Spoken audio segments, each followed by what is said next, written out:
Героический подвиг, мужество, отвага и смелость. За выполнение боевых задач Юнусбек Евкуров был удостоен высшей российской государственной награды – звания Герой России.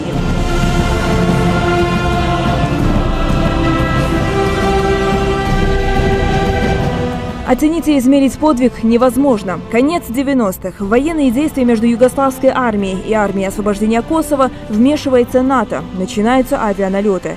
Стратегическим объектом в противостоянии двух сторон стал аэропорт Слатина. Российское руководство решило его захватить. Это секретное задание поручают Юнусбеку Евкурову. Наши солдаты, прибывшие в Приштину, выполняют приказ за считанные часы. Нас было 18 человек, этого вполне достаточно было. Мы заняли позиции, все захватили, но так, чтобы никто не заметил, что их захватили. Вот в чем вопрос. То есть под контролем все. И там, когда необходимость была бы, то мы бы вступили в бой, и мы бы оказались бы в выигрыше, да? То есть мы владели обстановкой, контролировали обстановку полностью. Когда в этот же день к аэродрому прибыла первая колонна натовских сил, а в небе закружились самолеты-разведчики Альянса, их ждал неприятный сюрприз. На аэродроме их встречали российские десантники. По некоторым данным, когда командующий силами НАТО в Европе американец Уэсли Кларк приказал британскому генералу Майклу Джексону захватить аэродром раньше русских, британец ответил, что не собирается начинать Третью мировую войну. Сегодня глава Ингушетии свой подвиг называет обычной работой. Но эта обычная работа позволила предотвратить смерти сотен тысяч невинных людей. Юнусбек Евкуров, лично широко известный в военных кругах. Он командовал российским марш-броском на Косово, занимал аэропорт в Приштине, а еще вчера был заместителем начальника штаба Приволжско-Уральского военного округа.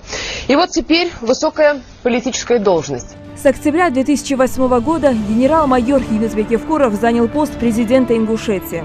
Тогда республика была известна в российском обществе как одна из горячих точек Кавказа. Что ни день, то новость о терактах и десятках погибших. Те непростые времена остались в памяти народа. В то время, я надеюсь, что он никогда не вернется. В то время в 25 лет инфаркты, умирали молодые ребята от инфарктов. Почему? Потому что они очень сильно переживали за то, что происходит. Это была уникальная ситуация, такой в стране нигде не было. Сегодня, по милости Всевышнего Аллаха, в нашем регионе есть безопасность. Последним прекратились все эти убийства. Конечно, сегодня, когда человек может спокойно выйти из дома на работу и спокойно приехать домой, это дорогого стоит. И это мы сегодня имеем.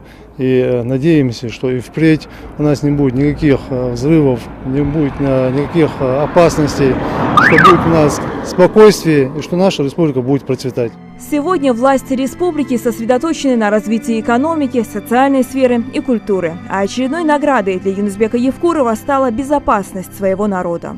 Хава Султыгова, Новости 24.